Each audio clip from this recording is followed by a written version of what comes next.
Star Wars and anime are some of my favorite things, so for me, Star Wars Visions was basically a match made in heaven. I think that also makes it a perfect series for me to do a strength and power tier list on, and it seems like most of you guys thought the same. The Youngling tier is filled with accomplished warriors who are able to deal with cannon fodder. At the bottom is the facially deformed Princess Misa, who's accurate with a bow and was able to scare off some fodder. The band members of Tatooine Rhapsody were able to beat off the bounty hunters with their weaponized instruments.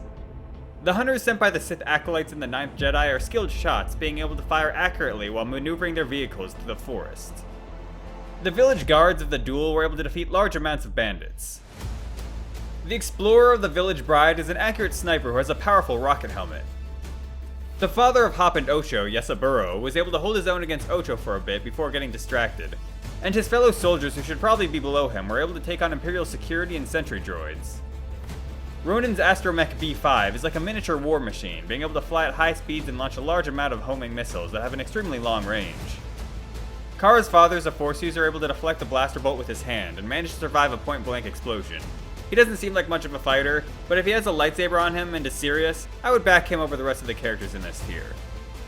The Padawan tier is full of low-tier Force users or skilled novices. At the bottom is Ethan from the Ninth Jedi, as he seems pretty pathetic, barely had any on-screen fighting time, and took a backseat to someone who just started using the Force. Most of the Sith acolytes from the Ninth Jedi are next. They seemed more experienced and confident in their abilities as compared to Ethan, and even though most of them were fodder, they still had more on-screen fighting time than he did. Kara was able to fight off multiple of the Sith acolytes at once and even gave the strongest one, Rodin, some trouble. Padawan Dan from the Elder was formerly trained in lightsaber combat, unlike the characters in the Ninth Jedi who've never even seen a lightsaber before. He was able to survive for a short time against the Elder, who's basically a lightsaber dueling junkie and very powerful in the Force. The Jedi Tsubaki from Akakiri was able to easily take down fodder, as well as match a Sith Lord for a short period of time. He didn't seem very strong mentally, though. Ocho was able to defeat her father through a cheap shot, though she seemed to be pressing him before that, and was shown to be extremely skilled in her fight against Hop. She can also somehow survive being slashed in the chest and falling from a high distance, though I heard she later died from an eye infection from smearing blood in them. Hop is a spot above since she was able to beat her adoptive sister in an intense fight, and has shown the ability to use the Force. Toby was able to hold his own against the powerful Inquisitor, and as a droid he can sacrifice his body parts in battle to achieve victory. The Knight tier is full of skilled Force users who you wouldn't want to run into in a dark alley. Well, there is one non-Force user though, and that's Boba Fett. He honestly didn't do much in the episode he was in, though I think it was clear he was above the band members in the Padawan. However, he is the one canon character in Star Wars Visions I could put on the list, so he's there kind of as a reference point. Boba can definitely take anyone down in the Youngling tier, and I think he should have the skills and weaponry needed to take down any of the characters in the Padawan tier for a solid majority. When it comes to the characters in the Knight tier, I think any of them arguably have the feats to defeat Boba, though I think Boba could arguably beat any of them as well. Since he didn't really do anything to be able to compare him to any of these characters individually, I just kept him at the bottom of the tier. Next is the purple lightsaber wielding Force user named Homan. He was able to take on Ethan and Kara at once, and would have killed Ethan if not stopped. Rodin was the strongest of the Sith acolytes and is a tough one to place, as he was able to overpower Juro with his lightning. However, he was likely amped after watching his comrade die, and there's no proof Juro would have actually lost if Kara didn't step in. Not to mention Juro was dueling him along with multiple other acolytes at once, and he couldn't stop Juro from cutting them down. Plus, the novice Kara was even able to give him some trouble, which shouldn't be too much of a surprise since this is the first time he was ever wielding a lightsaber. So I think force power wise you could easily argue him at Master tier, but his abysmal saber skills keep him at Knight tier. The Jedi from the Village Bride didn't get to show off much of her combat prowess, but as a Jedi Knight trained in lightsaber combat, she should be a better duelist than the two below her, and was fast enough to blitz and cut someone's arm off before they even realized what was happening from a pretty good distance away, as well as stop a blaster bolt with the Force mid-flight, even though the target was only a few feet away. Masago from Akakiri is actually the only character from Star Wars Visions to actually be called a full-on Sith Lord, and based off that title alone, it's possible she could be higher than this, but she barely got to show off any of her power. Tsubaki said it's impossible to defeat her alone due to her being a Sith Lord, and then later Masago tells him he has talent but lacks technique, and ends up becoming his master, so it's clear she should be a level above him. She also seems to use some sort of force attack on his mind.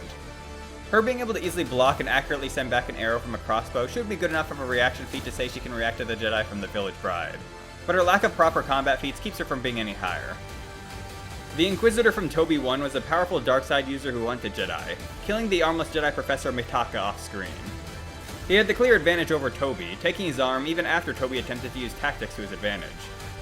He has shown good strength and durability feats, including being hit in the face by a lightsaber and surviving. He was able to react to Toby after combining with C3, who launched at him so fast the ground beneath his foot got destroyed. The Force users below him just don't have the feats to keep up. The Sith Bandit strike was strong enough to create a gust of wind when stopped, and her face mask seemed to protect her from a lightsaber strike just like the Inquisitors.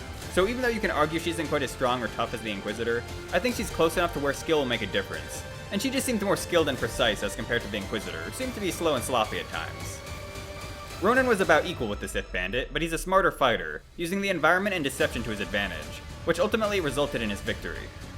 There was one point where the Sith Bandit got the advantage over him, but that was only because his lightsaber wasn't fully drawn at that point. The Master Tier is for top-level Force users in both skill and power. Toby isn't really a Force user, but after fusing with C3, he was able to overpower and defeat the Inquisitor. He was only able to do one attack, and it seemed to exhaust him, so he's at the bottom of the tier. Juro was able to easily defeat multiple Sith acolytes at the same time, and could take their sabers from them like someone takes candy from a baby. The Elder was able to easily defeat Padawan Dan, and was so fast he could practically blitz him. None of the characters in the Knight tier were able to blitz the characters they fought in the Padawan tier, so it would make sense that the Elder is 2 tiers above the Padawan tier. And it's also consistent with Juro being able to blitz the Sith acolytes 2 tiers below. The reason I put the Elder higher is because he's a dueling junkie. While Juro likely hasn't had many lightsaber duels since he lives at a time when lightsabers are extremely rare, and the characters he defeated never even fought with a lightsaber before. While the Padawan the Elder defeated was logically trained with a saber.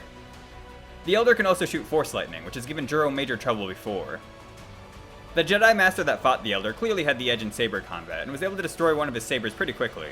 The Elder gave the Jedi Master some trouble with his lightning before Padawan Dan distracted him. However, there's no proof the Elder would have won if Dan didn't step in. And the later dialogue implied the Jedi Master was stronger than the Elder due to his old age. So maybe the Elder when he was younger would be higher, but feats and narrative suggest he's below the Jedi Master at this point in time. The Grand Master tiers for the abnormally strong Force users, only a few of which should exist in the galaxy at a time. The twins Am and Kare were created through the power of the dark side, so it makes sense why they're abnormally strong. Though it doesn't really make sense why they could breathe, talk, and survive in space. However, the fact they can is another bonus point for them. Kare was able to stop multiple blaster shots at the same time and force stomp a bunch of stormtroopers at once, while Am was able to block X-Wing blasts with the Force and stop the ship dead in its track, pulling the Kyber Crystal along with Kare right out of it. They're pretty much equals, but Am took a larger chunk of the Kyber Crystal in their Force struggle, so I'd put her higher if I had to pick. The God tier is for characters who surpass the limits of normal Force users. Again, it's Am and Kare, but this time it's them with the power of the Kyber Crystals amping them. Am had lightsaber whips shooting out all over her body and cutting up portions of the Star Destroyer they were fighting on, while Kare could fight back pretty evenly with her and cut the Star Destroyer entirely in half with the help of his X-Wing's hyperdrive. However, he needed his X-Wing piloted by his droid to win, and actually lost the fight before that, being knocked into space by his sister. So again, she goes right above him. Well, that's the list. I hope you enjoyed it. Let me know in the comments section what you thought about it and what you would do differently. Since none of these characters are really part of the same continuity, it's a bit harder to accurately rank them all, but I think overall the list is pretty solid. Hopefully this isn't the last we've seen of anime Star Wars. Until next time, may the Force be with you. Always.